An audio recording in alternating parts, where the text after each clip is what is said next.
wanted to talk about how to identify a certain pest on your houseplant. In this particular instance, what I'm dealing with here are mealybugs, and this is a Hoya Iris Marie.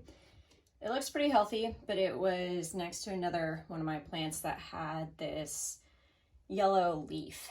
And yellow leaves can mean a lot of things. It doesn't necessarily mean pests, but it is a good indicator that you should probably check your whole plant and the plants around it to see if there's anything else going on. And in this instance, what I noticed was these little fuzzy spots.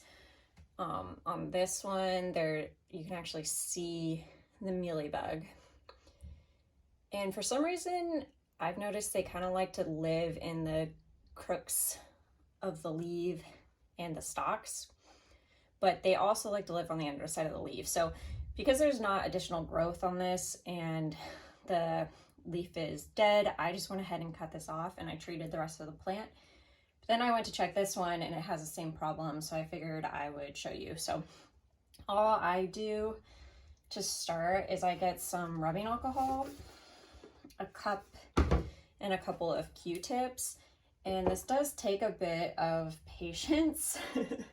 You definitely want to sit down and make a project of this, because if you miss some of them, you're going to have to just do it over and over and over again. And honestly, you'll probably have to retreat, but the more thorough you are the first time, the less likelihood and the less chance they have to like reproduce and affect your other plants. So to get started here, okay, first thing that we need to do is identify the culprits. So on the underside, you'll often see the worst bits. So you can see there's that fuzz.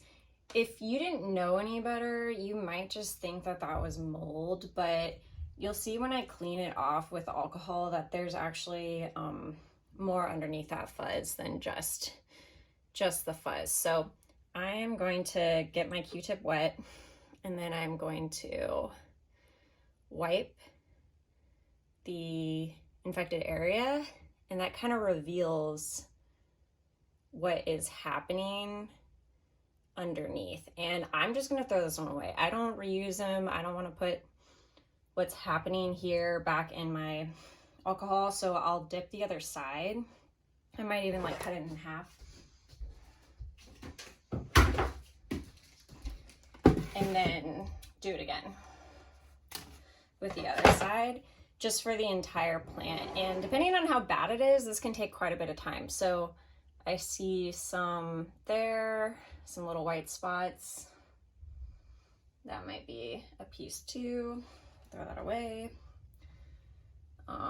Here I have a little white spot on top of the leaf. What you're looking for is basically fuzzy white spots or kind of oval, tannish brown bumps. The mealybugs don't always show up as just fuzzy. They usually do. Looks like I have a spot here, more alcohol.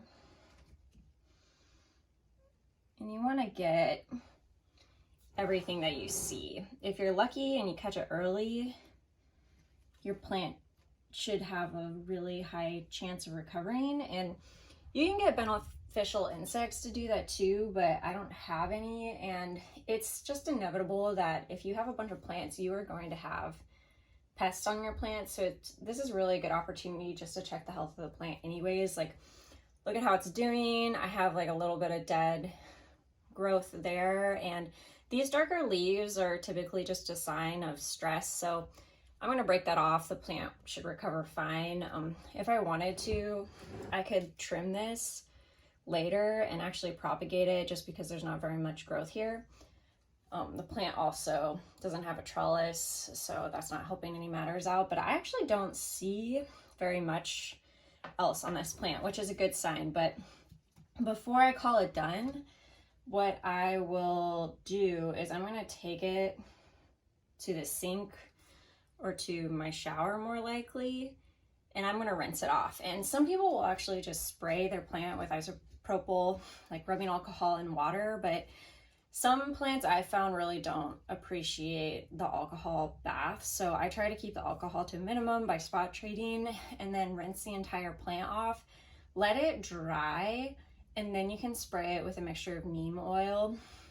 And that will just help prevent other pests from infecting the plant again. Now keep in mind, neem oil doesn't work on all pests, like all plant eating insects, if you will, but it does help deter a bunch of them. It works really good on spider mites.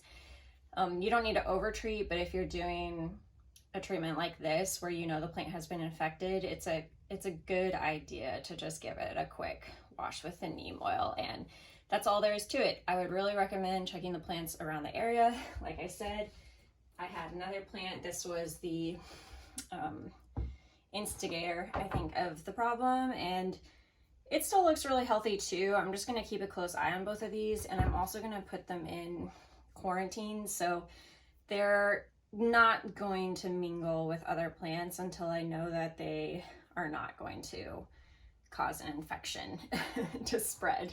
So yeah, thanks for watching.